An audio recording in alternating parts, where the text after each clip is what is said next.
Ah, tá aqui. Tá já. Obrigado, doutor.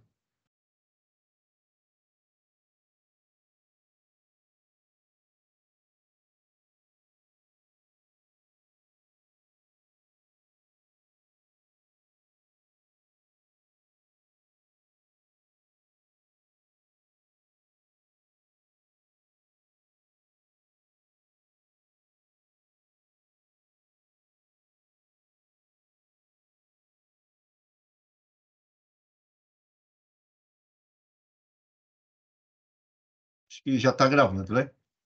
Bom dia a todos. Hoje, dia 7 de julho de 2023, estamos iniciando a sessão de julgamento da 9ª Câmara Julgadora do Tribunal de Impostos e Taxas. Agradeço a presença de todos. Vamos iniciar a sessão com o processo da Flora Produtos de Higiene e Limpeza S.A., AIM 4.148.129, processo de minha relatoria, tá? Só para contextualizar, são duas acusações, uma de deixar de pagar imposto e outra de crédito indevido. Já adianto o meu voto, no sentido de que eu estou convertendo o julgamento em diligência, tendo em vista a juntada extemporânea de um laudo para combater a origem da acusação. Tá? A origem da acusação é falta de comprovação de envio das mercadorias para o estabelecimento localizado em Minas Gerais. Pergunta ao doutor Tiago se tem problema de postergar a sustentação oral para o retorno, doutor? Presidente, bom dia. Sem problema algum, eu posso postergar para o retorno. Tá. Assim, caso alguém discorde da diligência, né? Aí ele vai voltar para mim, para o relator, e eu vou proferir o voto de mérito, tá? Então, vou passar a leitura do voto e eu explico, tá? Diligência. Trata-se de recurso de ofício e ordinário interpostos contra a decisão proferida pela Unidade de Julgamento de Osasco. O AIM contém duas acusações. A primeira é de deixar de pagar imposto em decorrência das vendas de mercadorias sujeitas no Estado de São Paulo ao regime de substituição tributária, de acordo com artigos 313-E e 313-G do RICMES. A segunda é de crédito devido de ICMS destacado em notas fiscais eletrônicas de operações de devoluções. No item 1, o relato infracional informa que a acusação tem origem da constatação de que a autuada emitiu notas fiscais de venda em operações interestaduais para a Flora, distribuidora de produtos de higiene e limpeza limitada, estabelecida em Itapeva, Minas Gerais, pertencente ao mesmo grupo econômico da autuada, e não comprovou a saída das mercadorias do território paulista. Vejamos, transcrevo parte do relatório circunstanciado, do relato infracional e continuo no meu voto. No item 2, o crédito devido se relaciona a operações de devolução de mercadorias da Flora, estabelecida em Itapeva, Minas Gerais, em que a autora não comprovou a respectiva entrada do estabelecimento. Cito também parte do relato infracional e continua. A primeira instância manteve integralmente as acusações, no entanto, em relação ao item 1, entendeu que o lançamento deveria ser recalculado, pois aceitou a tese defensiva de que o MVA de 177,19% utilizado seria indevido. A contribuinte, por meio de petição interpostas às folhas tais, junta laudo pericial da Ernst Young Global Limited. Segundo a recorrente, o laudo faz prova de que as mercadorias foram enviadas ao Estado de Minas Gerais. A fim de garantir o contraditório, converto o julgamento em diligência para que o AFR se manifeste sobre os documentos juntados a partir das folhas 5.094, bem como a DRF. Antes posto, converto o julgamento em diligência para oportunizar manifestação do AFR sobre os documentos juntados pela contribuinte, a folhas 5.094, após a DRF para manifestação. Só antes de fazer o registro do voto aqui, vou fazer uma alteração.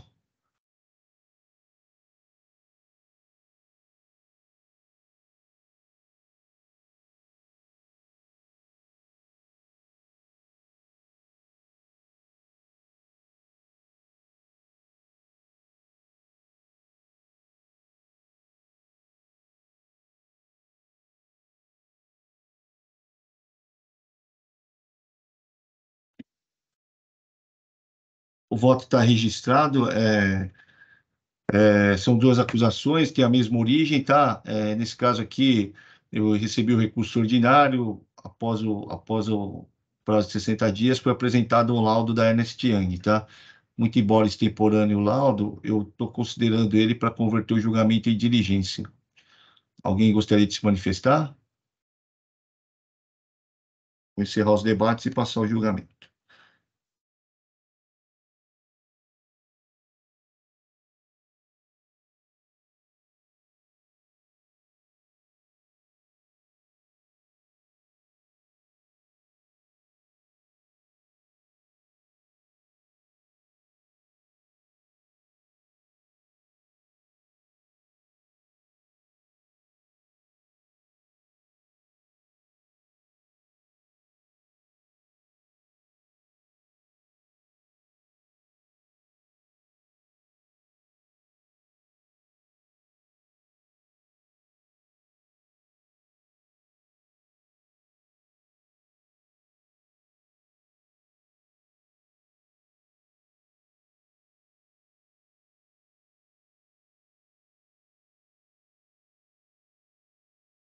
Doutor Tiago, então o voto foi para diligência. No retorno, eu julgo o mérito e aí eu abro prazo, eu abro para sustentação oral novamente. Tá ok? Perfeito, doutor. A gente retorna com a sustentação oral quando ele retornar da diligência. Muito obrigado. Obrigado. Até logo. Bom Até dia. logo. Bom final de Bom semana. dia. Boa ação de julgamento para os senhores. Obrigado. Passar o julgamento da Telefônica, Telefônica Brasil SA, AM 443.195. Dr. Walter é o relator. Doutor Eduardo está presente para fazer sustentação oral. Passa a palavra ao doutor Walter, por gentileza. Obrigado, presidente.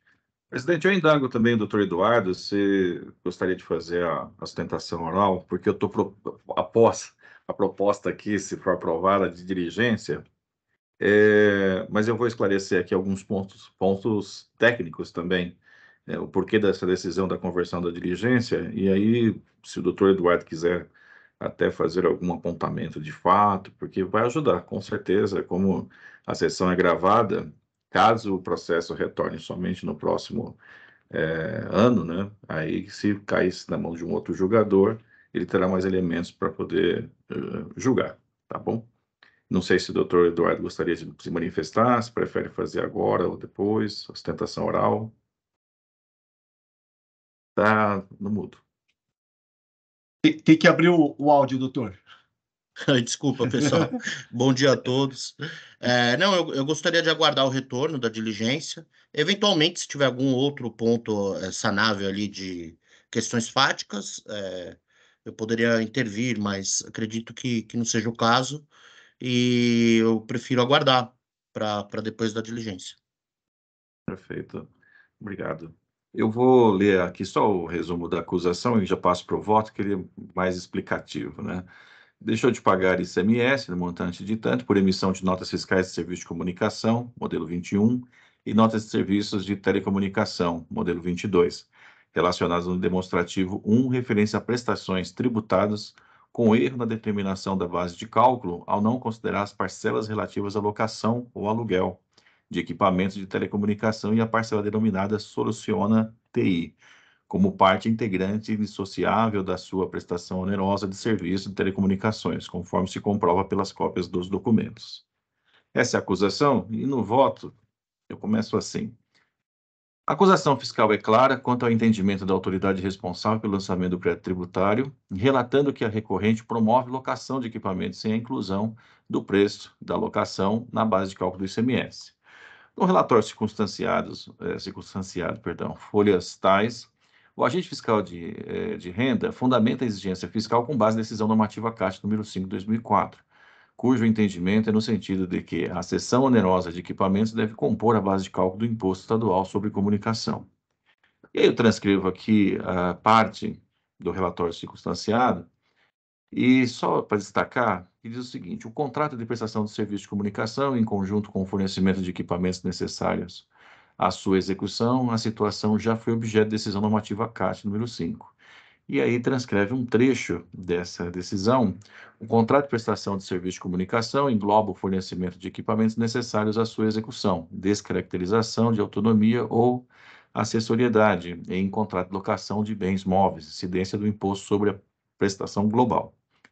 Da referida decisão normativa CAT, extraímos, isso entendimento do fiscal. Extraímos a conclusão que segue. É só para destacar o seguinte, não se trata aqui de dois serviços independentes, seja um de comunicação, seja o outro de locação. Trata-se de apenas de um serviço de comunicação com fornecimento de materiais com a sua viabilização cobrada em separado. Pois não apenas o chamado de contrato de aluguel de equipamentos. E aí também cita aqui um exemplo de radiochamada BIP, que neste caso seria o equipamento mais o serviço, né, englobado. Aí no voto, além da decisão normativa, o agente fiscal de renda ainda sustenta que a Anatel, por meio de ofício número tal, interpretando o artigo 60 da Lei Geral de Telecomunicações, eu vou até suprimir aqui uma parte, não há necessidade de telecomunicações, manifestou no sentido de que os equipamentos e infraestrutura necessários à prestação de serviço de telecomunicação são parte integrante dos serviços de comunicação florestais. E aí, citando uma parte desse parecer, e em consulta formalizada pelo CONFAS quanto à interpretação a ser dada ao artigo 60 da LGT, manifestou-se o superintendente executivo da Anatel, por meio do ofício número tal, em verbas. E aí eu destaco o seguinte, de acordo com o artigo 60 da Lei 9472, Lei Geral de Telecomunicações, os equipamentos e infraestrutura necessários à prestação de serviço de telecomunicação, exemplo, roteadores, multiplexadores, circuitos, portas, etc., são parte integrantes da prestação de serviço de telecomunicações. Aí no voto, vale ainda destacar que a recorrente alega em seu recurso que o serviço de comunicação, sem o fornecimento de equipamentos, é o mesmo para fins de cobrança do usuário do serviço florestais, e eu destaco aqui uma parte, onde, conhecido comumente como combo, locação de equipamento mais prestação de serviço telecom, teria desconto no segundo. Tal afirmativa é novamente inverídica, pois tomemos de exemplo o combo positivo, abaixo colacionado, que possuía o valor mensal de R$ 404,99, sendo este composto por internet fibra 300 MB por R$ 129,99. E a recorrente conclui o seguinte, o valor da contratação individual do mesmo serviço telecom, internet fibra 300 MB, possui exatamente o mesmo valor, razão pela qual se constata que não há qualquer desconto na contratação do serviço por meio do combo. Aí no voto. Contudo, tal fato também discutido na primeira instância, o agente fiscal de renda responsável pelo lançamento, embora não se manifestando expressamente sobre este ponto, traz a importante informação de que, alguns casos fiscalizados, clientes da recorrente, obtiveram descontos na prestação de serviços de comunicação quando celebrado concomitantemente o contrato de locação. E aí eu transcrevo uma parte dessa posição do agente fiscal de renda, que diz o seguinte, todavia, conforme a documentação trazida pela fiscalização, no lançamento de crédito tributário em tela, alguns clientes da autuada, via de regra, eram brindados com descontos nos serviços de telecomunicações tomados da operadora, a optarem pela suposta locação daqueles equipamentos, computadores, notebooks e tablets. O referido desconto aparece nas notas fiscais com descrição, desconto vivo, internet fixa, soluciona TI, e aí menciona algumas notas fiscais. E aqui no voto eu digo o seguinte, entendo que as alegações, tanto da recorrente quanto da fiscalização, são relevantes, quando trata do fornecimento puro de comunicação e fornecimento na forma de combo, ou seja, comunicação com concessão onerosa, locação de equipamentos, porém existindo outras situações, inclusive com desconto do serviço de comunicação quando o usuário do serviço opta pela locação de equipamentos. Embora as relações comerciais estejam protegidas por princípios da livre iniciativa e da não intervenção estatal, fato é que, como afirma Alfredo Augusto Becker em sua Teoria Geral de Direito Tributário, a tributação ocorre sobre signos presuntivos de riqueza. Sobre tais signos, a Constituição Federal de 88 dividiu as competências tributárias, competindo aos estados e ao Distrito Federal a possibilidade da cobrança de imposto sobre o serviço de comunicação, inciso 2 do artigo 155. De um lado. E do outro lado, até pouco tempo, o imposto sobre serviços, inciso 3 do artigo 156 da Constituição, né, sobre a cessão onerosa de máquinas e equipamentos, mas tal exigência foi declarada inconstitucional pela súmula vinculante 31, pois cessão não configura prestação de serviço. No entanto, considerando que o fisco paulista possui autorização legal para descaracterização de operações simuladas, por exemplo, no caso de venda casada, como me parece ser o caso em julgamento, desculpa, a recorrente concede descontos no serviço de comunicação no caso de celebração de contrato de locação de equipamentos, o que pode, em tese, configurar a venda casada e com finalidade de reduzir a carga tributária, levando a parcela do serviço de comunicação para a seção onerosa de equipamentos.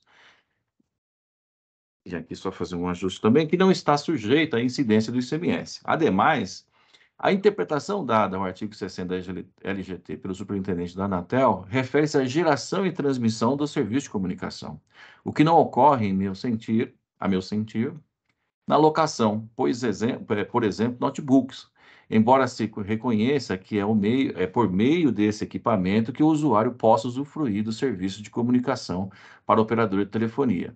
Mas não há como equiparar esse equipamento notebook como gerador ou transmissor, né, de comunicação primária. Se assim fosse, os descontos concedidos na aquisição de celulares deveriam ter o mesmo tratamento pretendido nos presentes autos, vez que são beneficiados com descontos condicionais à fidelização do serviço de comunicação.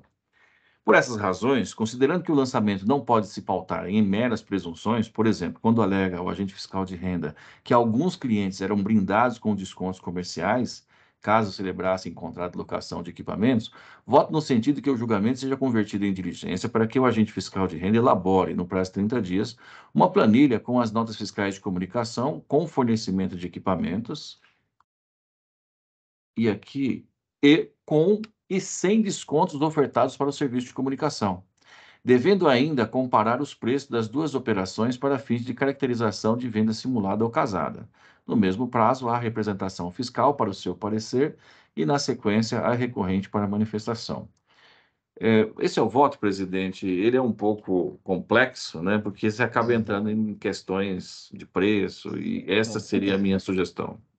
Doutor Walter, antes de gravar, Claro. eu já vou adiantar que eu vou dar uma olhadinha nesse voto, tá? Porque eu não sei se caminhar para isso daí vai ter um erro de acusação, tá? Então, porque eu vi que foi uma discussão desenvolvida na defesa, né? Entendeu? Mas não é o cerne da acusação. Mas aí eu trago. Eu só vou pedir para alterar o voto com um prazo de 30 dias para o fiscal. Porque o que acontece? Se você mandar para o fiscal e o fiscal tiver de férias ou tiver de licença-prêmio, ele não vai fazer isso em 30 dias, entendeu? E vai ter que passar para outro fiscal e até ele entender o lançamento e a quantidade de folhas, né? Por isso que a gente costuma dar 30 dias para recorrente ou para DRF se manifestar, mas quando é para o fisco, a gente não só para não complicar, porque senão vai ficar 30 dias e vai voltar com a informação de que o fiscal se aposentou, entendeu? Sim, então, e não terminou o trabalho, né? O presidente até incluí nesse agora, né? Nem tinha essa informação. Então eu tiro, né, o prazo, né? Isso, só o prazo. E aí eu também vou pedir licença do senhor. Eu vou levar ele em vista para dar uma olhadinha, para ver se Claro. tá só com relação a esse aspecto aí da. Mas, Então, doutor Eduardo, fica tranquilo que, assim, qualquer que for o resultado, assim, se eu for. Eu também não vou votar no mérito, tá? Porque o relator tem que votar no mérito. Se eu for contrário à diligência, vai voltar e a Câmara vai decidir sobre a diligência. E Tá após, se for para diligência, o relator vota no mérito da diligência, após a diligência, e assim caminha tranquilo, vai ter tempo para o senhor fazer sustentação oral, tá? Tá, só uma dúvida. Pois não. Ele vai ser pautado novamente para colher o voto dos demais em relação à diligência, né? Independente Isso. do voto do senhor. Mesmo que o Isso. senhor concorde com a diligência, ele tem que ser pautado novamente. Isso. Tá Isso. bom. Então, o próximo julgamento, assim, aqui na Câmara, também vai ficar nesse termo, não Tá. vai poder fazer sustentação oral ou não, né? Mas não vai ter Aí, se voto de mérito. eventualmente, no próximo julgamento, essa preliminar de baixa diligência for negada, aí me será possibilitada a sustentação oral, né? No retorno ainda. Tá Porque bom. vai voltar para o relator, tá bom? Ah, porque ele precisa dar voto de mérito. Tá ok. Isso. tá bom? Tá muito claro. Eu agradeço. Tudo de bom. Se quiser continuar, fica à vontade. Se quiser sair Tá, também, joia. fica à vontade. Bom final de semana para todos e um ótimo julgamento. Obrigado. Tenha um ótimo dia. Tá, tchau, tchau. Vou encerrar o julgamento aqui.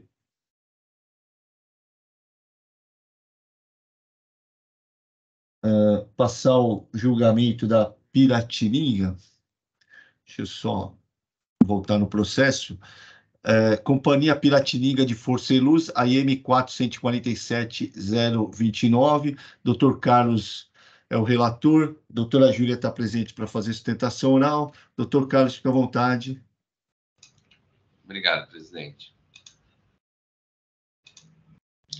Bom, o voto de infração ele possui quatro infrações. A primeira, acreditou-se indevidamente ICMS montante de tal, no período de janeiro de 2016 a novembro de 2020, por ter efetuado créditos pela entrada de mercadorias a título de integração no ativo imobilizado da empresa no exercício de 2016, classificados pelo contribuinte como bens do ativo nos registros da escrituração fiscal digital, mas que se destinam a atividades alheias às do estabelecimento, como uso e consumo, ou manutenção de rede, ou construção, de forma que tais bens não se revestem as características necessárias a autorizar o crédito correspondente, uma vez que não compõem o produto final, a energia elétrica, bem como não são utilizados no processo de comercialização de energia elétrica, tendo em vista que ainda tais equipamentos sejam retirados da área da concessão da distribuidora e transportados para outra região do país.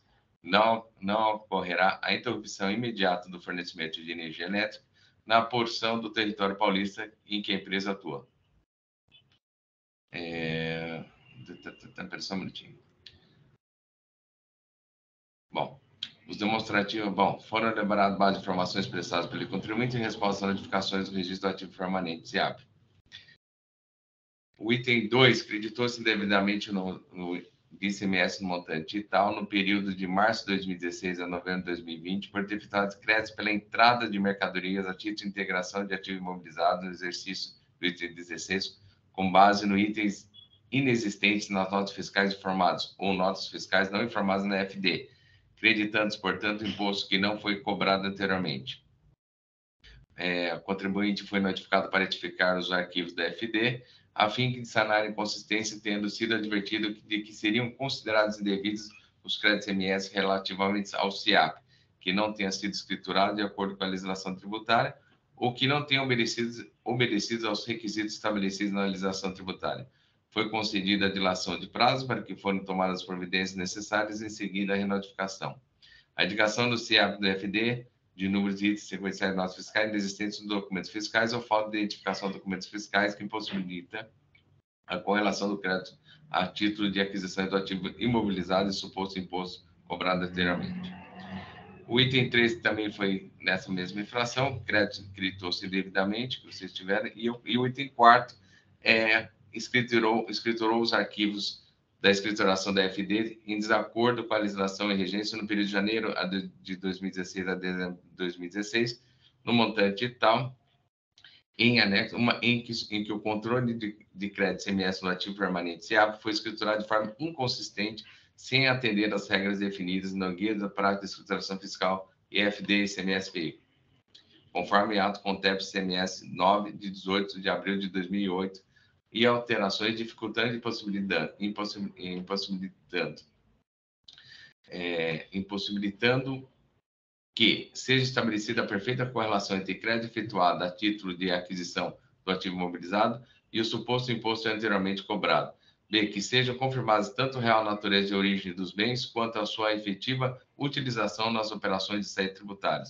Os dados escriturados no bloco G dos arquivos FD apresentam diversos vícios formais que não permite ao fisco exercer plenamente o seu poder, dever de auditar a legitimidade da totalidade dos créditos. Vícios como, por exemplo, a omissão de funções individualizadas de cada um dos bens das atividades da empresa. Mercadorias registradas no SIAP. Não corresponde àquela constante à nota fiscal. Divergência de NCM ou descrição de mercadoria. Inscrição estadual emitente divergente daquela constante na nota fiscal. Razão social do emitente diverge daquela constante da nota fiscal da data da emissão, diverge daquela constante da nota fiscal, número sequencial, do item de nota fiscal, inexistente da nota fiscal, além de outras consistências. A recorrente apresentou tempestivamente defesa de folhas tais. Só um minutinho. Encaminhados aos autos da Delegacia Tributária de Julgamento competente, o julgamento foi convertido em diligência de folhas tais para que a recorrente se manifestasse informando quais subitens ou operações foi objeto do citado recolhimento informado de folhas 3032 e 3033 do quadro da defesa, bem como que o núcleo fiscal de cobrança atestasse a sua suficiente do recolhimento efetuado. A recorrente apresentou no demonstrativo de folhas tais contendo os pagamentos realizados e requerendo a validação e imputação dos créditos liquidados na conta fiscal da infração. Houve o parecer da representação fiscal para prosseguimento nos termos da Lei 3.45709, com a proposta ao órgão julgador que determinasse nova diligência ao núcleo fiscal de cobrança para que procedesse a solicitada certificação de pagamento. A Delegacia Tributária de Julgamento converteu o julgamento de diligências florestais para que o núcleo fiscal de cobrança atestasse a suficiência do recolhimento efetuado, tendo este informado de folhas 3.360 que a recorrente realizou em 14 de 1 de 2022 o pagamento no valor de 146.797,12, sendo esse suficiente para a liquidação do item 1.12 a 1.59, considerando o desconto da multa conforme nos termos do artigo 564-A do inciso 2 do RICMES. A respeitável decisão de primeira instância administrativa florestal julgou parcialmente procedente o auto de infração apenas para limitar os juros de mora taxa Selic nos termos da súmula 10 desse egresso tribunal. Inconformado, ela apresentou recurso ordinário, houve a contra as razões da recuperação, da representação fiscal e veio a minha conclusão. Esse é o relatório, presidente. Obrigado, doutor Walter. Fica à vontade, doutora Júlia. Obrigada. Bom dia a todos, senhor presidente, demais conselheiros. Sim, né, como já relatado, a gente tem aqui uma discussão sobre creditamento indevido, né, no âmbito do CIAP, em relação a materiais que a companhia supostamente utiliza para manutenção da rede elétrica, né, ou segundo a fiscalização, para uso e consumo da companhia. Mas eu vou trazer primeiro essa parte principal, que é a questão do creditamento de veículos, que eu acho que é o mais relevante, que de fato pode gerar mesmo uma discussão um pouco mais rica dentro dessa Câmara Julgadora. A companhia, né, a gente sempre esclarece isso aqui no âmbito do contencioso administrativo, e mais uma vez, né, a gente leva todas essas discussões para o âmbito do judiciário, mas a companhia ela é uma distribuidora de energia elétrica. E como distribuidora de energia elétrica, a companhia ela não é só responsável, né, pelo transporte da energia até o ponto de consumo final da entrega, né, da energia elétrica ao consumidor.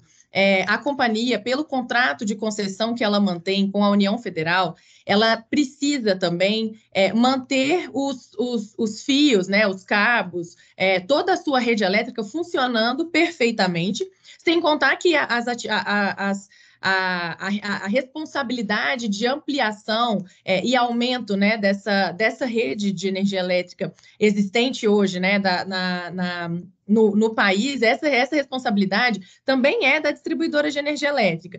Então, como que é feito isso atualmente, né? A gente até tem precedentes favoráveis aqui nas câmaras baixas e na Câmara Superior, que reconhecem que, para fins de manutenção dessa rede e ampliação, é essencial que os veículos que a companhia usa, que são veículos essencialmente adaptados para a atividade de distribuição de energia elétrica, e aqui eu esclareço que não são creditados pela companhia veículos que são utilizados para transporte dos funcionários, né, gerentes, diretores, não são esses veículos. Os veículos que são creditados são veículos essencialmente adaptados para as atividades de manutenção da rede elétrica. Esses veículos, eles são utilizados para deslocamento, né, dos materiais que são necessários para uma eventual ocorrência na rede elétrica, né? O fiscal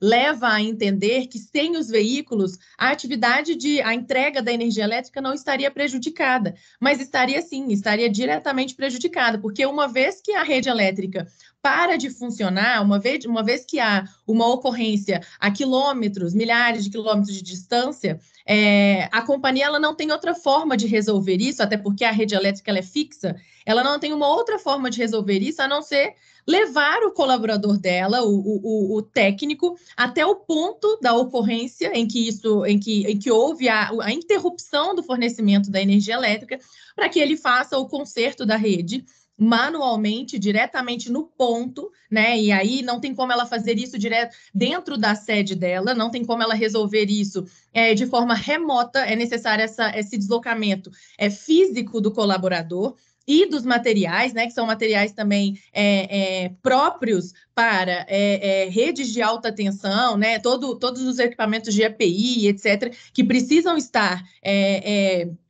no local, né, da ocorrência, para que a ocorrência seja resolvida, ela precisa fazer isso por meio desses veículos, que, como eu disse, são veículos essencialmente adaptados, e quando a gente leva essa discussão para o judiciário, os laudos que são elaborados, e que a gente, né, normalmente apresenta aqui também, não os laudos elaborados no processo judicial, mas os laudos que demonstram quais são os veículos, como eles são utilizados dentro da atividade produtiva da companhia, a gente tem o reconhecimento de que são veículos, sim, adaptados para essas atividades de manutenção da rede e ampliação, né, deslocamento de escadas, postes, etc., e são veículos, sim, necessários para que a energia elétrica circule, porque a energia, né, como a gente sabe, a energia não pode ser estocada, ela depende do completo funcionamento, do pleno funcionamento da rede elétrica para que ela se desloque de um ponto ao outro, e qualquer problema de interrupção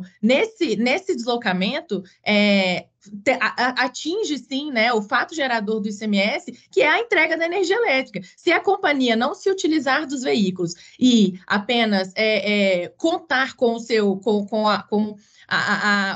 seus funcionários dentro da sede, sem esse deslocamento físico, certamente nós não teríamos fornecimento de energia elétrica. Quando houvesse algum problema na rede, esse problema ficaria mantido, né? Seria mantido, e a energia não passaria pelos cabos. Ela ficaria interrompida num ponto específico, sem a possibilidade de entrega da energia elétrica até o seu ponto final. E por isso que aqui não se compara, né? Os veículos que são utilizados pela companhia não se compara com o veículo de mero deslocamento do produto final. Aqui, esse veículo ele é essencial para que o produto seja entregue. É como se fosse uma esteira, né? O cabo é a esteira, é como se fosse a forma de você fazer a manutenção da esteira da produção fabril da distribuidora de energia elétrica, colocando aqui de uma forma extremamente simples, para que seja, ao menos, comparado com o procedimento comum de produção, né? Porque, como a gente sabe, evidentemente, a energia elétrica é uma atividade, né, sui generis, a distribuição em específico também é uma atividade sui generis que não pode ser comparada com outras atividades produtivas comuns. Então, tanto, né, que o próprio STJ, a gente tem também posicionamento favorável no STJ, não para a CPFL, mas para outra distribuidora de energia elétrica do estado de São Paulo, reconhecendo que essas atividades de manutenção da rede são atividades intrínsecas à distribuição de energia elétrica, porque, de fato, não basta apenas instalar o poste e instalar os cabos. É necessário que eles estejam em pleno funcionamento, sob pena de não ocorrência do fato gerador. Então, no STJ foi reconhecido que o combustível que é utilizado nesses veículos, eles geram direito a crédito. Se o STJ entende que o combustível gera direito a crédito, evidentemente, o veículo os quais são alimentados com esse combustível, é evidente que esses veículos gerariam, sim, também direito a crédito, tendo essa ideia de que as atividades de manutenção são essenciais para o exercício da atividade de distribuição de energia elétrica. Além, né, superado esse ponto, os outros dois itens que foram objeto do auto de infração, os dois itens em relação ao item 1, né, que tem a ver também com creditamento indevido, dizem respeito a meros erros na transmissão FD, do próprio preenchimento do SIAP, né, pela companhia, não, em um deles, não só pela companhia, mas pelo próprio fornecedor da companhia, né, ao preencher ali o XML de sua responsabilidade, que acabou gerando o cruzamento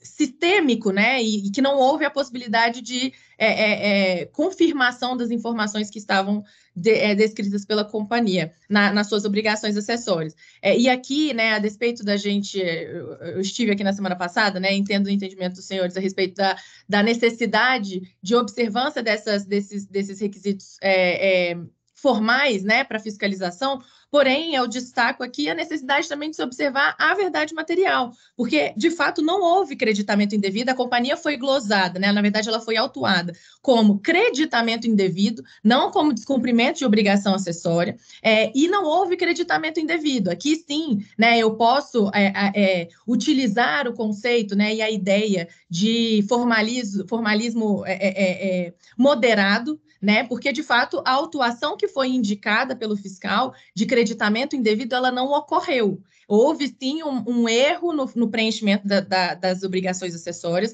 porém, não houve creditamento indevido. Não, aqui, de fato, não houve prejuízo ao erário, não houve um aproveitamento a maior do que o efetivamente devido.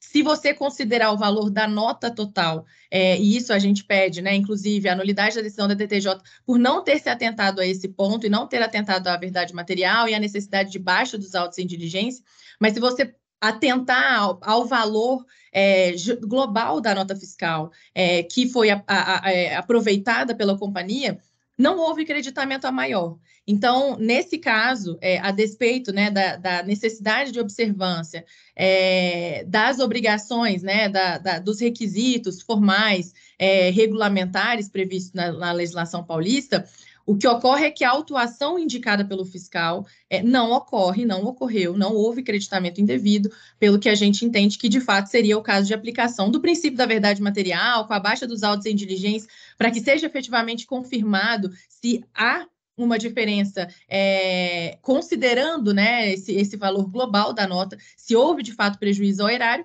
para afastar essa autuação, acusação de creditamento indevido. Os outros pontos, né, de fato, o item 2 diz respeito à inobservância de alguns requisitos regulamentares que geraram descumprimento de obrigação acessória. A gente traz um argumento de nulidade em relação a essa autuação, porque o fiscal não individualizou quais foram as ocorrências, né, as inconsistências identificadas para lançamento dessa parcela do auto. Porém, eu vou focar mais nesses três itens, né, que dizem respeito ao creditamento indevido do item 1, para não me estender demais. Fico à disposição aqui para eventuais esclarecimentos de fato que se façam necessários ou de mérito também, e agradeço o tempo que me foi concedido e dispensado. Obrigada. Obrigado, doutora Júlia, sempre brilhante na exposição da sua sustentação oral, né? Eu vou passar a palavra ao doutor Carlos. Fique à vontade, doutor Carlos. Obrigado, presidente. Obrigado, doutora Júlia, pela sustentação, muito bem esclarecedora. Parabéns. Tá? Vou direto ao voto. Primeiramente, afasto a preliminar de nulidade da decisão recorrida em razão desta ter mantido integralmente o auto de infração a respeito da ilustração dos equívocos cometidos pela recorrente e da fragilidade das informações e fundamentos trazidos aos autos pelo agente autuante, em violação ao princípio da verdade material. Isso porque, ao contrário do alegado pela recorrente, a fiscalização carregou para os autos relatório minucioso dos procedimentos fiscalizatórios, bem como demonstrativos detalhados que permitem sua perfeita compreensão das infrações e penalidades aplicadas, de modo a produzir a sua defesa, tendo um lançamento cumprido em todos os requisitos do artigo 142 do CTN. Faz também a preliminar de decadência relativa ao período de janeiro a novembro de 2016, tendo em vista que, nos termos da súmula 9 de 2007 desse egrégio do Tribunal de Impostos e Taxas, nas autuações originadas da escrituração de créditos indevidos de ICMS deve ser aplicada a regra decadencial do artigo 173, inciso 1 do CTN. Neste caso, o prazo para a Fazenda do Estado de São Paulo constituir o crédito tributário iniciou-se em 1 de 1 de 2017 e terminou em 31 de 12 de 2021, tendo a ciência da autuada do auto fração pela recorrente ocorrido em 30 de 12 de 2021, folhas 2014 a 2917, restando afastado, portanto, a alegada decadência. No mérito, em relação ao item 1 do auto fração, a recorrente alega que não ocorreu a infração, tendo em vista que em todas as operações por ela realizadas haveria incidência do ICMS pela distribuição ou viabilização da distribuição de energia elétrica, mediante a remuneração por tarifa, a qual considera os custos operacionais, inclusive com a aquisição de ativos imobilizados, motivo pelo qual deve ser reconhecida a legitimidade dos créditos ICMS. Tendo o Tribunal de Justiça do Estado de São Paulo reconhecido o crédito pleiteado nas ações anulatórias finais 0053 e finais 0114. Neste ponto, a própria recorrente, ao ser notificada, informou em folhas tais que os bens em questões eram utilizados como material de uso e consumo, manutenção e material de construção civil. A tomada de crédito ICMS na aquisição de material de uso e consumo, manutenção material e material de construção civil é vedada nos termos do artigo 66 do RIGMS, tendo a decisão normativa CAT 121, inclusive, citada pela recorrente, também esclarecida acerca da vedação ao crédito ICMS quanto aos bens de manutenção. Este egresso Tribunal de Impostos e Taxas vem reconhecendo o direito ao creditamento quanto ao bem adquirido para o ativo fixo, tem relação direta com o fornecimento de energia elétrica, consoante a previsão constante no ordenamento jurídico. No caso dos autos, porém, o bem adquirido para fixo foi destinado à manutenção da rede elétrica e fornecimento de iluminação elétrica, não havendo direito ao crédito, tendo, inclusive, a própria recorrente declarado tratar-se de material de uso e consumo, manutenção e material de construção civil, como acima mencionado. Em relação ao item 2, restou plenamente demonstrado o cometimento da infração nos demonstrativos 02A e 02E, folhas tais, que indicam as parcelas creditadas classificadas pelo Código do Bem e por referência ao demonstrativo 1G de folha 54, que demonstra a irregularidade de escrituração para cada um deles. A alegação de não ter havido prejuízo horário não merece ser colhida, eis que o artigo 85.2J da Lei 6.374 não indica que tal requisito para que se configure a infração, bastando apenas que o crédito tenha sido tomado indevidamente, restando claro que a recorrente praticou a infração descrita. Em relação ao item 3, embora a recorrente afirme que ocorreu mero descasamento entre informações constantes da EFD e da nota fiscal, tal descasamento não seria apto a tornar regulares créditos ICMS tomados, tendo em vista que a legislação é expressa ao estabelecer os requisitos de escrituração como condição para a tomada de crédito, não havendo qualquer previsão legal para que seja efetuada a compensação de créditos tomados indevidamente ao maior ou a menor para que cheguem a um saldo final, devendo o item 1.3 ser integralmente mantido. No tocante ao item 4, correto preenchimento do SIAP, incluindo a descrição da utilização dos bens, é parte integrante da FD e dispensável para que os créditos sejam tomados, sendo a escrituração fiscal digital de responsabilidade do próprio estabelecimento, no caso da recorrente. Não sustenta que também a sua afirmativa de que houve exigência dupla pelo mesmo fato, ou seja, os itens 2, 3 e 2, 4 da infração, eis que verificaram duas infrações distintas, uma relativa à tomada de crédito ICMS e outra pela irregularidade da escrituração da FD. Sendo que ambas não se confundem, o princípio da construção deve ser aplicado quando o fato jurídico tributário complexo absorver dos fatos jurídicos tributários autônomos que integram. Logo, não se aplica ao caso do princípio da construção, segundo o qual dispõe de um vasto rol de recursos aptos a resolver problemas concernentes ao concurso aparente de normas, permite a absorção de condutas, que muitas vezes serve apenas como instrumento para a prática do ilícito principal. Por outro lado, o parágrafo 5º do artigo 85 da Lei 3.074/89 é claro estabelecer que a imposição de multa para uma infração não exclui a aplicação de penalidade fixada para outro, caso verificada, nem a adoção de demais medidas fiscais cabíveis e as infrações de incumento que não se enquadram nos casos expressamente previstos de exclusão da aplicação da penalidade do que trata o artigo 85, parágrafo 3 da 6.374 de 89. Deste modo, pleito relativo à redução ou elevação das penalidades nos termos do artigo 527A do RICMS, não há hipótese, eis que, além de ser uma faculdade do órgão julgador, deve atender os requisitos que não se encontram infringidos pela recorrente, tendo em vista que as infrações cometidas acarretaram falta de recolhimento de imposto e a recorrente possui lavrados contra si uma vasta lista de auto-infrações, como informa a representação fiscal contra as rações de folhas 3.472.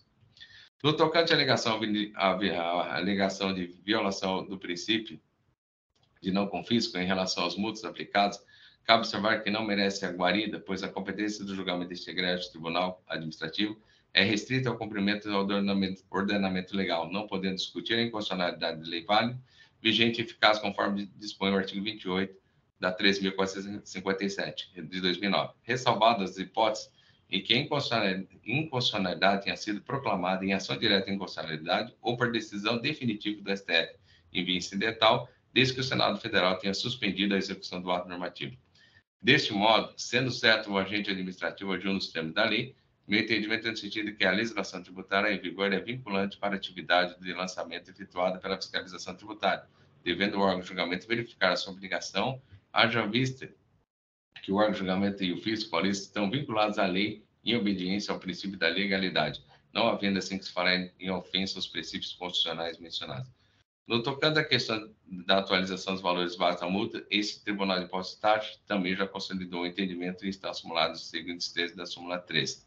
Assim, a multa é a penalidade aplicada por descumprimento da obrigação tributária principal ou acessória e visa punir o infrator que tenha sido agido em desacordo com a legislação tributária.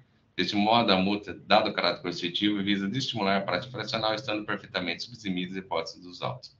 Antes, pois, decido conhecer o recurso ordinário e negar provimento, mantendo integralmente a decisão proferida em primeira instância, que julgou parcialmente procedente ao auto de infração de imposição e multa, apenas para limitar os juros de mora a taxa Selic nos termos da súmula 10 do Segredo Tribunal de Impostos e Taxas. É assim como eu voto, presidente. Obrigado, doutor Carlos. Está em discussão. Doutor Walter, por gentileza. Acho que a doutora Júlia também gostaria de falar alguma coisa, né? Mas, assim, aproveitar, doutora Júlia, talvez até te ajude no seu questionamento de fato posteriormente. Eu só estou com dúvida, doutor Carlos, com relação ao que foi sustentado pela doutora Júlia, com relação aos bens e o tratamento que foi dado no voto, né, no seu voto. Só para ter certeza, porque a doutora Júlia fala em ativos, veículos, né? E no seu voto, doutor Carlos, ali trata de outro tipo de material, a própria acusação também fala de outra coisa. Então, é só para ter certeza se na documentação, eu não abri o processo, porque realmente aqui eu tenho problemas, na hora que eu abro aqui, atrapalha todo, né? Então, só para ter certeza se nós estamos falando de veículos ou material de uso de construção civil, ou parte, alguma coisa assim. Porque como foi negado provimento, eu fiquei com essa dúvida. Falei, olha, se é o problema de ativo, veículos utilizados na prestação de serviços, né, na verdade, fornecimento, né, na comercialização, produção, comercialização de energia elétrica, eu fiquei com uma dúvida. E aí a doutora Júlia fique à vontade também para fazer seu questionamento de fato, né, porque realmente me chamou a atenção aqui.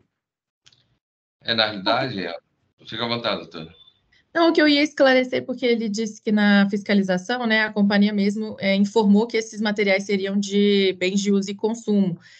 Só que esses bens que, de fato, a companhia entende como de uso e consumo, eles foram quitados, tá? Antes da impugnação. Então, manteve a discussão mesmo em relação a veículos e a materiais que a companhia utiliza, sim, na manutenção da rede, né? Que sela para cruzeta, alguns materiais, assim, que são cartuchos, que são específicos para essas atividades de manutenção, mas só para não parecer que a companhia esclareceu algo na fiscalização e aqui ela está alegando outra, tá? Ok. Doutor Rodolfo? Doutor Carlos, se o senhor me permite, eu vou, antes do senhor se manifestar aqui, trazer só um ponto de vista e, se possível, eu juntaria uma manifestação, porque o que acontece aqui no caso dos presentes autos é que a contribuinte, né, ela liquidou o AIM, no item 1, dos subitens 1.12 a 1.59, né? E, através da liquidação, extingue-se o crédito tributário e recorrer sobre uma coisa que foi quitada é um ato incompatível, né? Por que eu estou dizendo isso? Porque os subitens anteriores, de 1.1 a 1.11, tratam-se dos mesmos exatos itens, os mesmos. O que muda são somente as competências da apropriação do crédito, né? Então, a razão pela qual, pelo menos para mim ficou claro, a contribuinte não quitou os subitens 1.01 a 1.11 foi única e exclusivamente em relação à decadência, que é uma preliminar que ela traz, né? Porque se olhar a competência do item 1.11, que seria o mais recente, ele se encerraria justamente dentro da alegação da contribuinte sobre a decadência. Então, tendo em vista que são os mesmos bens, as mesmas mercadorias, os mesmos produtos, eu entendo que a recorrente, ela aceitou a materialidade do fato infracional que foi a ela imputado, né? Porque, como eu disse, muda somente as competências da apropriação do crédito nos demais subitens, os bens são exatamente os mesmos. Então, se fosse possível, eu gostaria de juntar uma manifestação, deixando isso de uma forma mais clara, e para mim fica claro também o reconhecimento da contribuinte sobre a materialidade da infração. Tá. Então, por gentileza, doutor Rodolfo, você pode pedir, eu concedo, e aí também já fica esclarecido também a questão do doutor Walter, né? Porque, assim, que pese aí uma parte, doutora Júlia, não sei se a senhora tinha se atentado para esse fato também, mas Não, eu acho que o que ficou em aberto, de fato, foi a parte da decadência, mas eu estou abrindo aqui o auto para confirmar, mas dificilmente a companhia quitou os veículos e essas telas para cruzetas e esses materiais que estão na impugnação, dificilmente. Tá. Os veículos, o que acontece? Os veículos, de fato, a gente vai ter na Câmara Ordinária diversas decisões que comungam o entendimento do crédito, tá? Da manutenção do crédito, tá? A superior, eu me lembro que foi a relatoria do doutor, salvo engano, eu não vou citar o nome, mas acho que, não sei se foi o doutor Fábio, houve mudança de entendimento, tá? Então, assim, os veículos, de fato, eram até a superior, eu vi aqui que a senhora até traz no memorial, até 2017, dava direito ao crédito, né? E aí depois alterou o entendimento. E eu lembro que teve alguns votos que foram alterados o entendimento, porque na época eu era assistente do Tite, né? Trabalhava na assistência.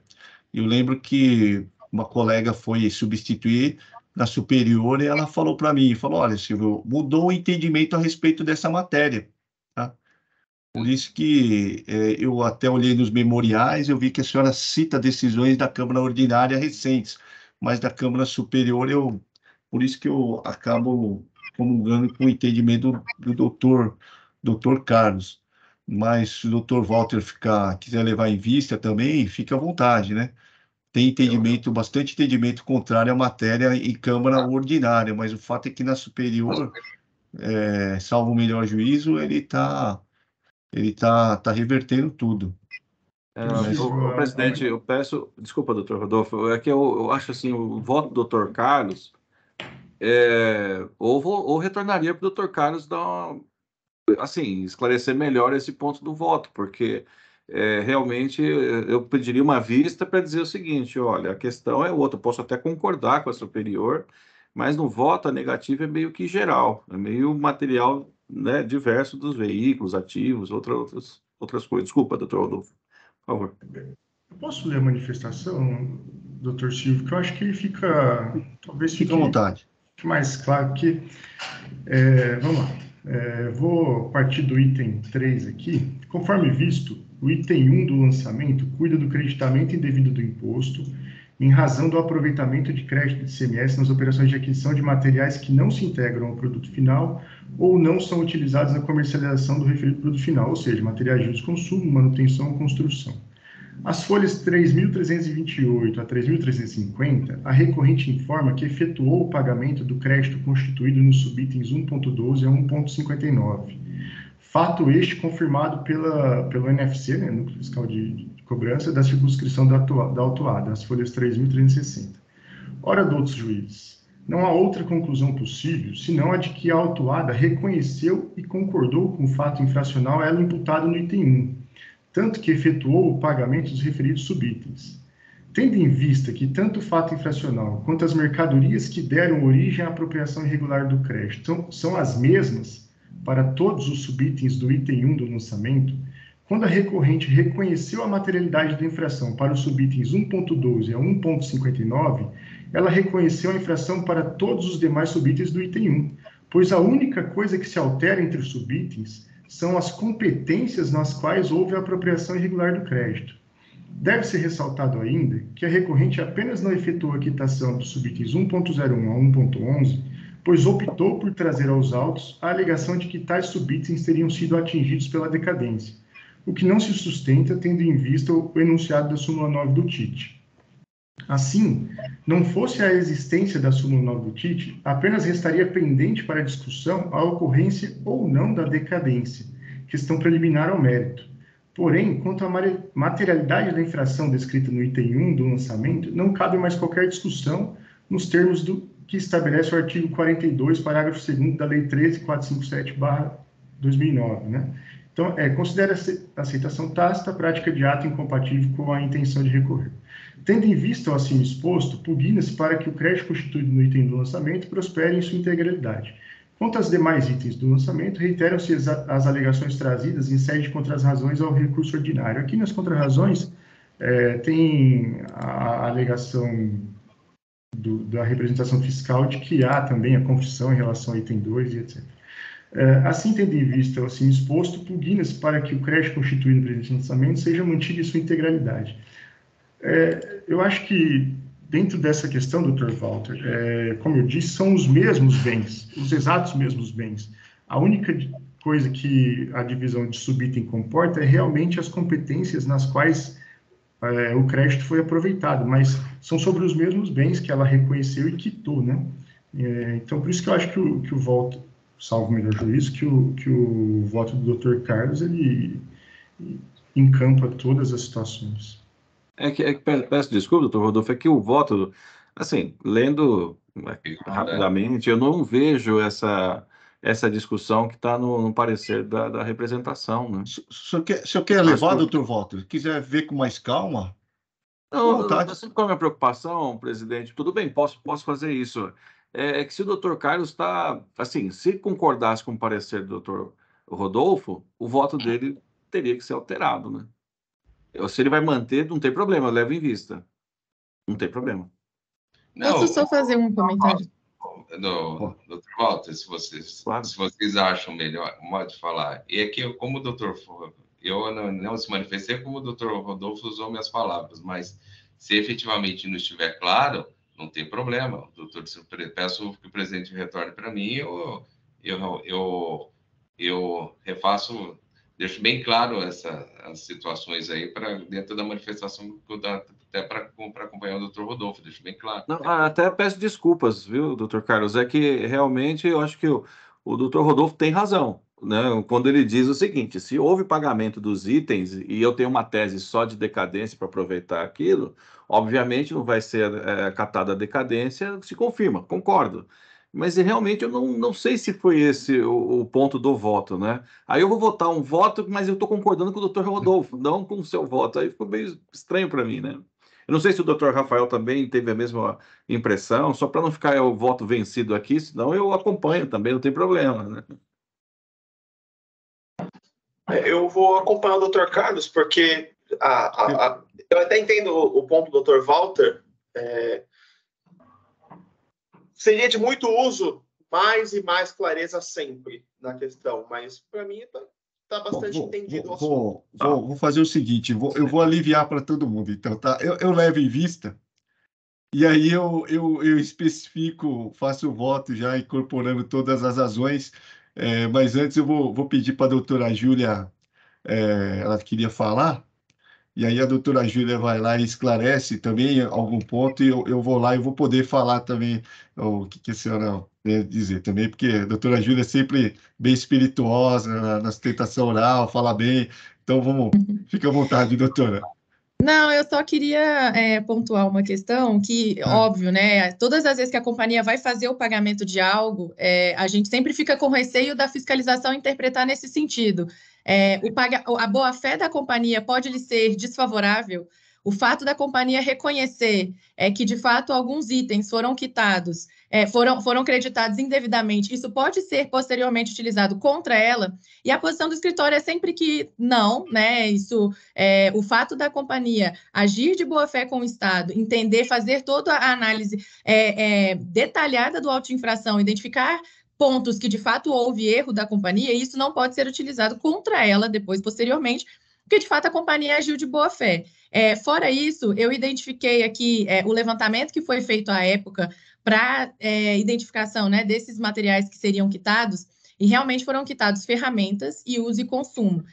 Caso os senhores entendam, né, pela baixa de diligência, para que a gente possa apresentar o que foi efetivamente quitado, a gente pode, né, apresentar isso posteriormente numa diligência específica, para deixar claro que, como eu disse, dificilmente a companhia pagaria esses veículos, porque o cenário do judiciário é possível com viés de remoto. A gente tem, até o momento, ganhado todos os processos. Então, dificilmente, no Enel, estou vendo aqui o auto de infração de 2022, a gente já tinha precedentes favoráveis, esses precedentes foram trazidos na impugnação, então, dificilmente a análise seria feita pela companhia no sentido de quitar os veículos.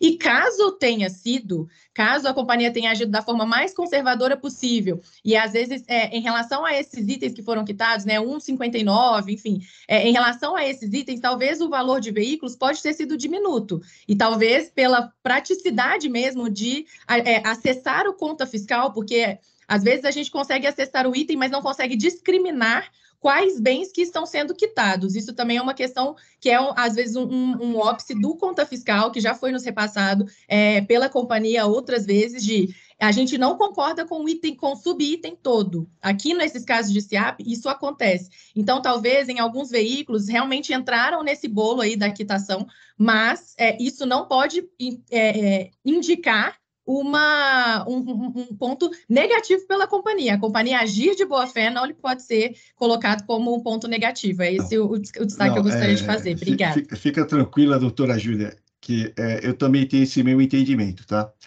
Porque às vezes você pega um auto de infração que você tem 15 itens, e aí você olha e fala o seguinte, né? Fala, olha, o contribuinte poderia ter quitado 10 itens, que são muito poucos, e com desconto ia ficar menor ainda, e ela se concentrar em 4 itens, né? E, de fato, a senhora até falou uma coisa que é verdadeira mesmo. Para você entrar na conta fiscal e falar, não, eu concordo com essa nota fiscal, às vezes é melhor você pagar o resto também, né? É que nem multa de trânsito. Às vezes a gente olha e fala, olha, eu tenho razão, mas é mais barato eu pagar do que discutir, entendeu? De fato, a senhora tem razão com relação a isso daí, sim. Não tenha dúvida, não, que eu vou fazer o voto, mas eu não vou constar isso daí, até porque eu não concordo com isso daí, entendeu? Porque, assim, de fato, a discussão em relação à decadência, ela está sacramentada aqui no tribunal mesmo, né? Da aplicação do 173, mas o judiciário tem decisões assim que pendem para um lado e para o outro, né? Então, fica à vontade. Aí eu dou uma olhada com mais calma, tá bom? Fica tranquila. E aí eu trago o voto já abrangendo bem, olhando o parecer da DRF, olhando o voto do Dr. Carlos e levando em consideração também a posição do Dr. Walter, né? Tá bom? E, se for o caso também, eu até proponho uma diligência para sanar essa dúvida aí, mas fica tranquilo. Alguma coisa vai sair aqui, mas a Câmara ela vai discutir a matéria sim, tá? Tá bom? Então tá, eu vou só pedir vou pedir preferência aqui, vou pedir solicitar vistas. Só um minuto aqui.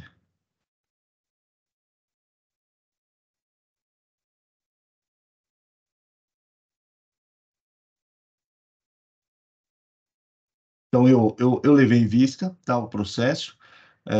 Se a senhora puder retornar aqui no próximo julgamento, quando for pautado, fica à vontade.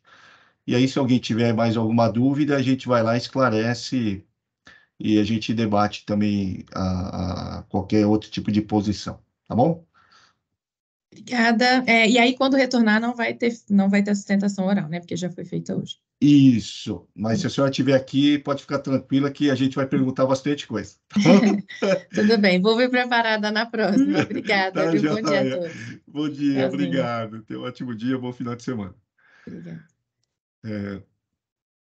Só para continuar, o último voto Anodril, anodização, pintura e extrusão de alumínio limitada, IM 444-427, processo de minha relatoria, é um retorno de diligência, e eu vou passar a leitura do item 7 em diante.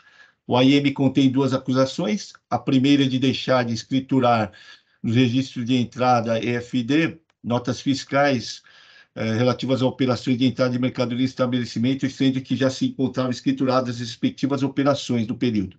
A segunda é de deixar de pagar ICMS apurado por meio de levantamento fiscal, cuja presunção está prevista no artigo 509 pelo não registro das notas fiscais de entrada, conforme estabelece o parágrafo 4º 509. A primeira instância manteve integralmente as acusações e limitou os juros à taxa Selic. Antes de analisar o mérito do recurso de ofício ordinário, proponho a conversão de julgamento de diligência. Desculpa, eu estou propondo conversão de julgamento de diligência, tá? Isto porque, no apelo recursal, especificamente as folhas tais, a recorrente informa que as notas fiscais número 9.148 e 9.149, emitidas pela IBM, Indústria Brasileira de Metais, não foram escrituradas, pois foram canceladas fora do prazo. Para comprovar a afirmação, a recorrente juntou aos autos as folhas tais, danos e notas fiscais que constam no campo da natureza da informação 99, estudo de NFE, e não cancelada no prazo legal. O FR, na manifestação, em relação às duas notas fiscais, ponderou que transcreva a manifestação da FR e continuo. O intervalo entre a emissão e o cancelamento das notas foi de 4 dias, o que a princípio sugere que a mercadoria não retornou de imediato à recorrente localizada no estado do Rio de Janeiro. Como mencionado pela AFR, há dúvidas, pois não se pode afirmar pelas notas de folhas tais que se trata de devolução ou cancelamento extemporâneo. Antes posto, a fim de sanar as dúvidas relacionadas a este fato, propõe a conversão de julgamento e diligência, para que a recorrente, no prazo de 30 dias a contar da publicação desta decisão, junte aos autos prova de que as notas fiscais de folhas tais foram devidamente escrituradas no livro registro de entrada da IBM, Indústria Brasileira de Metais Limitada. Junte aos autos declaração da remetente das mercadorias IBM, Indústria Brasileira de Metais Limitada, em que consta expressamente a informação relacionada ao retorno das mercadorias, tendo em vista o lapso temporal de 4 dias entre a remessa e o retorno, após o OFR e a DRF para manifestação. Deixa eu só contextualizar aqui, falta de registro de nota fiscal de entrada, falta de registro de nota fiscal. O que acontece? São duas notas fiscais com valor mais representativo, e ela fala que foi cancelada, que essas notas fiscais foram canceladas, tá? De fato, o lapso temporal são de 4 dias, tá? Seria um lapso que daria para a mercadoria chegar da entrada e ser devolvida sem emissão de nota fiscal. Por isso, eu estou pedindo para que ela traga informações adicionais das remetentes para comprovar que realmente essa mercadoria não chegou a ser descarregada no recinto da contribuinte autuada. Ok? Alguém tem alguma dúvida? Fica à vontade, doutor Rodolfo. Doutor Silvio, eu gostaria que a gente pensasse uma solução aqui, só para uma situação que eu tenho verificado, pelo menos nas últimas conversões em diligência. O que acontece é que, muitas vezes, vai para o fiscal, para ele, às vezes, notificar a empresa, ou é feita notificação via diário eletrônico.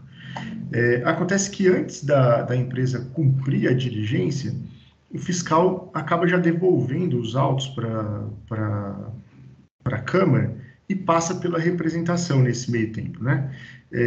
O que acontece aí? Como os contribuintes tendem a aproveitar a integralidade do prazo que é fornecido a eles, quase sempre juntando a petição ali nos últimos dias, a representação se vê prejudicada no prazo dela, porque a gente tem os 30 dias para se manifestar e o contribuinte também.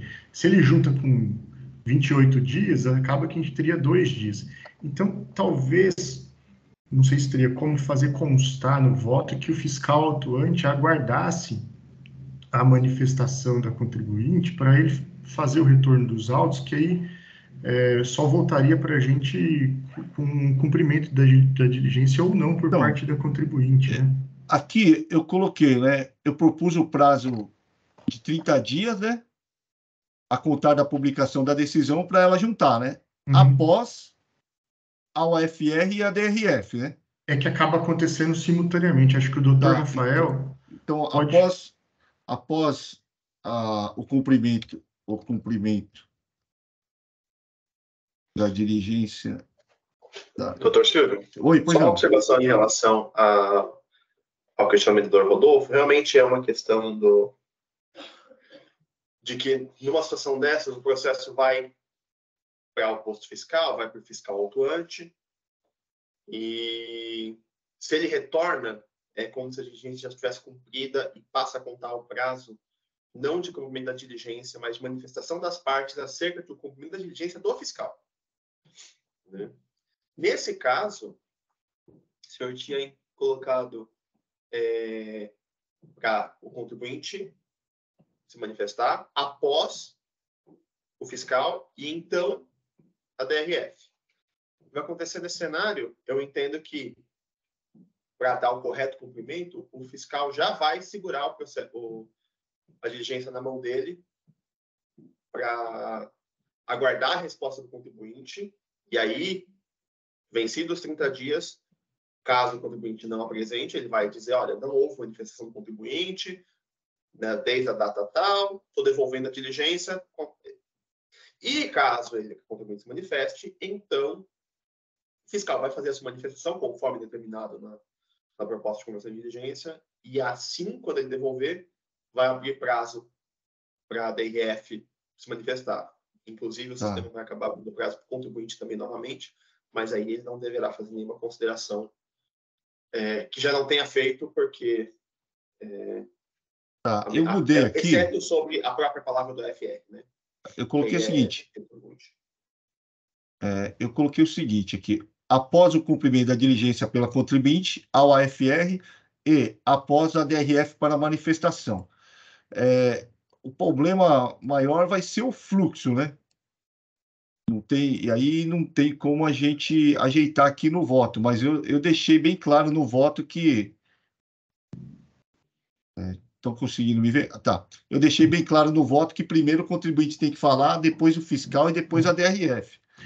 Isso. Mas, eu acho que não vai ter problema, porque o fiscal ele não vai ouvir a diligência antes do prazo, porque está dito para ele fazer desse modo. Primeiro, eu peguei um processo também que o fiscal também ele devolveu o processo falando que a contribuinte não tinha dito nada, né? Mas ela tinha dito também, né?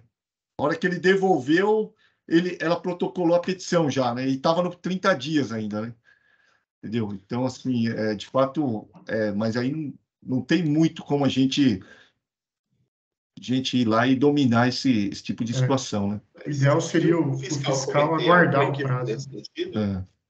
A gente, infelizmente, vai ter que voltar em diligência para a DRF se manifestar, né? Num cenário desses. Porque se o processo voltar antes do prazo, eu acho que não teria outra solução não ser converter em diligência para a DRF. Sinceramente. E o doutor Silvio caiu. Voltou.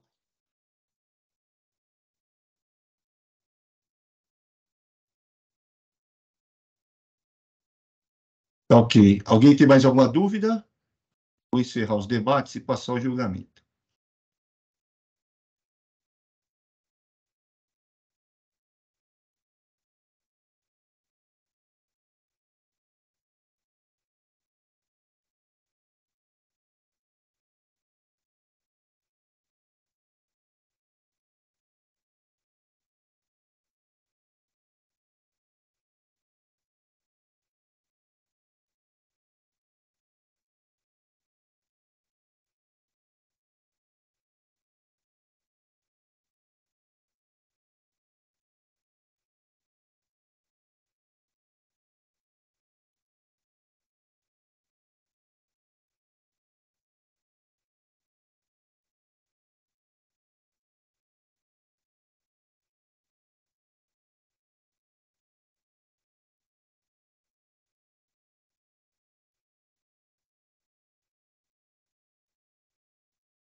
encerrado o julgamento da Anodril, a IM 444-427, com o julgamento desse processo,